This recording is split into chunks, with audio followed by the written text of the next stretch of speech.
નમસ્કાર મિત્રો, એજી સફરમાં આપનું હાર્દિક સ્વાગત છે। આપના દ્વારા અમારા બનાવેલા કરંટ અફેર્સના વિડીયો માટેના સારા પ્રતિભાવ મળે છે, તે બદલ આપનો આભાર। છેલ્લા ઘણા સમયથી અમો આપને સામાન્ય જ્ઞાનના વિડીયો આપવાનો પ્રયાસ કરી રહ્યા છે, પરંતુ કામની વ્યસ્તતાને કારણે તારીખ પ્રમાણે અમો આપને કરંટ અફેર્સના વિડીયો આપી શક્યા નથી। પરંતુ હવેથી તારીખ 27 થી 29 ડિસેમ્બરના કરંટ અફેર્સના મુદ્દાની ચર્ચા આ વિડીયોમાં કરીએ અને ત્યારબાદ દર 3 દિવસે લેટેસ્ટ કરંટ અફેર્સનો વિડીયો આપને આપવાનો પ્રયાસ કરીશું। આ પહેલાના મુદ્દાઓ આપ અમારી એજી સફર એપ્લિકેશનને અપડેટ કરી તેનું કન્ટેન્ટ વાંચી શકો છો। તો મિત્રો, શરૂ કરીએ તારીખ 27 થી 29 ડિસેમ્બરના કરંટ અફેર્સના અગત્યના મુદ્દાઓ। ભારતની સૌથી લાંબી રેન્જવાળી ઇન્ટરકોન્ટિનેન્ટલ મિસાઇલ અગ્નિ 5નું પરીક્ષણ 26મી ડિસેમ્બર 2016ના રોજ કરવામાં આવેલ છે। રાષ્ટ્રીય ચિહ્ન આપનાર દીનાનાથ ભાર્ગવનું 25મી ડિસેમ્બર 2016ના રોજ 89 વર્ષની વયે અવસાન થયેલ છે। ઓડિશા રાજ્ય સરકારે મેલેરિયા ઉન્મૂલન માટે રાજ્યના 8 દૂરવર્તી જિલ્લાઓમાં દમન નામની યોજનાનો પ્રારંભ કરેલ છે।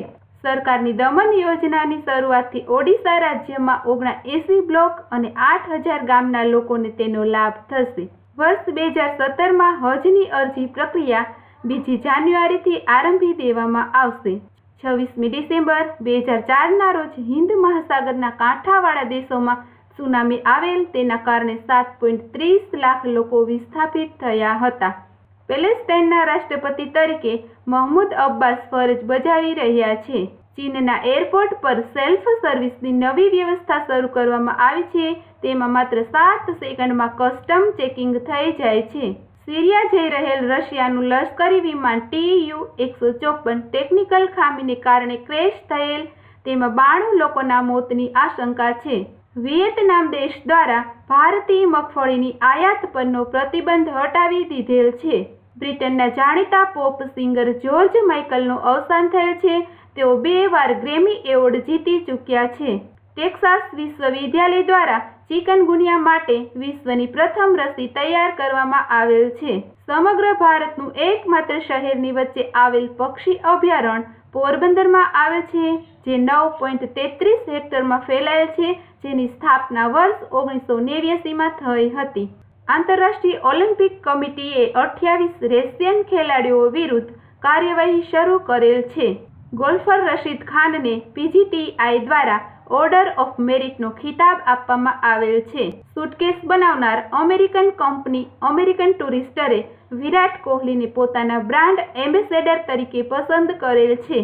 થાઇલેન્ડના ગોલ્ફર જુહાસાવા સડીકુલે 25મી ડિસેમ્બર 2016ના રોજ મેકલોડ રસેલ ટૂર ગોલ્ફ ચેમ્પિયનશિપનો ખિતાબ જીતેલ છે। સીફ્લોર રોબોટ દ્વારા જળવાયુના આંકડા એકત્રિત કરવામાં રેકોર્ડ નોંધાવેલ છે। હરિયાણા સરકાર દ્વારા બળતણ માટે કેશલેસ ચૂકવણી માટે પોતાના ડ્રાઈવરો માટે પેટ્રો કાર્ડ ઇસ્યુ કરેલ છે। હિન્દી સિનેમાની 2 ફિલ્મ ઓસ્કાર માટે નોમિનેટ થયેલ છે, તેમાં MS Dhoni, the untold story અને સરબજીત છે। દેશના પ્રધાનમંત્રીશ્રીએ ઉત્તરાખંડના દહેરાદૂનમાં ઓલ વેધર રોડનું ઉદ્ઘાટન કરેલ છે। ફિલ્મ અભિનેતા મિથુન ચક્રવર્તી, જે તૃણમૂલ કોંગ્રેસમાંથી રાજ્યસભાના સંસદ બન્યા હતા, તેણે 2.5 વર્ષમાં માત્ર 3 વાર સંસદમાં હાજરી આપી હતી। તેણે પોતાના પદ પરથી રાજીનામું આપી દીધેલ છે।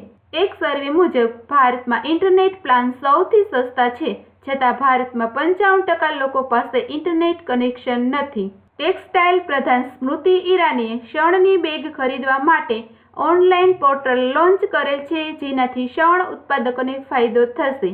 અમૂલ મિલ્ક દ્વારા પશ્ચિમ બંગાળમાં 200 કરોડ રૂપિયાનું રોકાણ કરવાની જાહેરાત કરવામાં આવી છે। દક્ષિણ ચીનના હેનાન પ્રાંતમાં નશાન રિસોર્ટ પર 108 મીટર ઊંચી બૌદ્ધ પ્રતિમા સ્થાપિત કરવામાં આવેલ છે।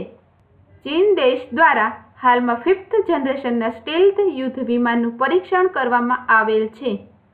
ફિલિપાઇન્સ દેશમાં તાજેતરમાં નોક્ટેન ચક્રવાત આવેલ, તેનો ભોગ 5 રાજ્યો બન્યા હતા। ચીન દેશમાં આશરે 23 લાખ સૈનિકો છે અને વર્ષ 2020 સુધીમાં આ દેશ પોતાના સૈન્યને આધુનિક બનાવવા માંગે છે। વર્ષ 2016માં યોજાયેલ ગુજરાતમાં ગ્રામ પંચાયતોની ચૂંટણીમાં પ્રથમવાર મહિલા અનામતનો અમલ કરવામાં આવેલ છે. ભારતનો પ્રથમ કોસ્ટલ સેજ સૌરાષ્ટ્ર અને કચ્છના દરિયાકાંઠે તૈયાર કરવામાં આવશે.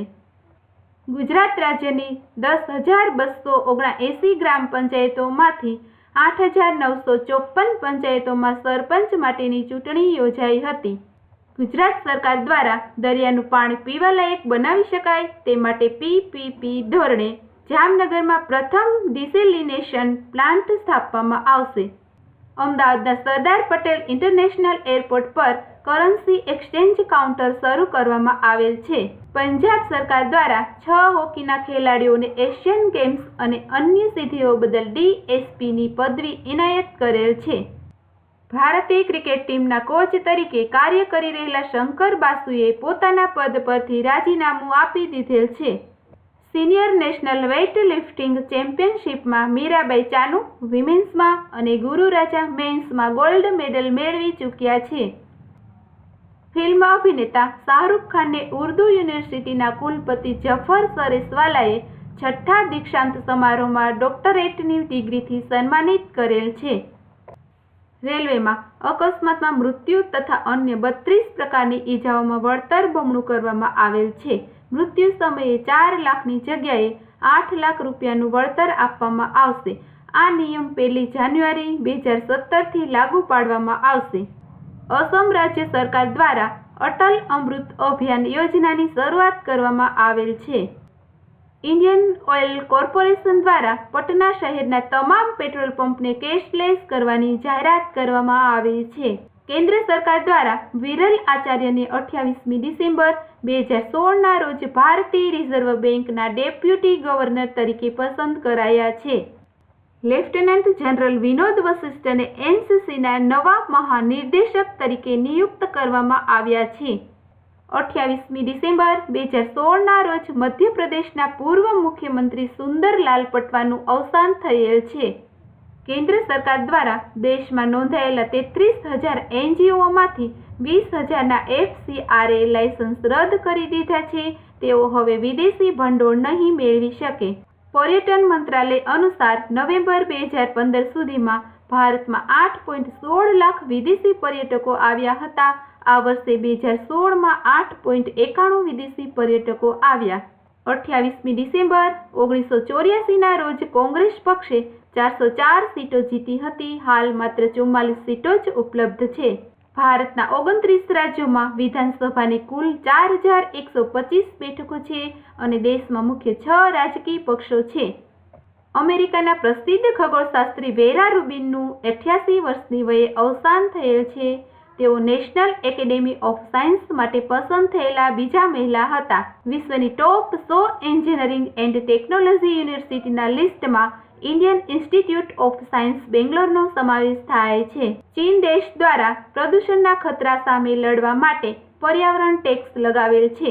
આજ સુધીમાં બનેલા રોબોટમાં સૌથી વધારે કૂદકો મારનાર રોબોટમાં સાલ્ટો નામનો રોબોટ પ્રથમ સ્થાને આવે છે. સમિત ગોહિલે ઓડિશા સામેની રણજી ટ્રોફી ક્વાર્ટર ફાઇનલ મેચમાં ઓપનર તરીકે બેટિંગ કરી સમગ્ર ઇનિંગ દરમિયાન અણનમ 359 રન ફટકારેલ છે.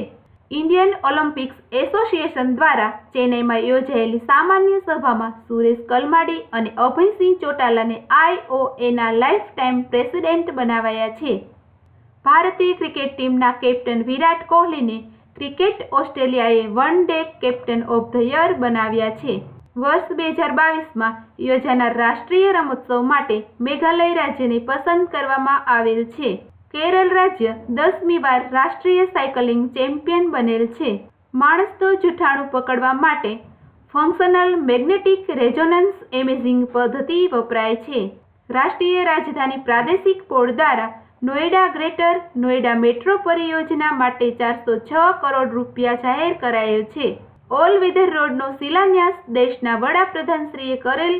તે રોડ 4 ધામને જોડશે. જોઈએ આજનો પ્રશ્ન. કેરળ રાજ્ય કેટલામી વાર રાષ્ટ્રીય સાયકલિંગ ચેમ્પિયન બનેલ છે? મિત્રો, કેવો લાગ્યો આ વિડીયો? જો આ વિડીયો આપને પસંદ પડ્યો હોય તો અમારી ચેનલને સબસ્ક્રાઇબ જરૂર કરશો અને લાઈક પણ કરશો, જેથી અમારો ઉત્સાહ જળવાઈ રહે. ફરી મળીશું નવા મુદ્દાઓ સાથે. આ વિડીયો જોવા બદલ આપનો આભાર.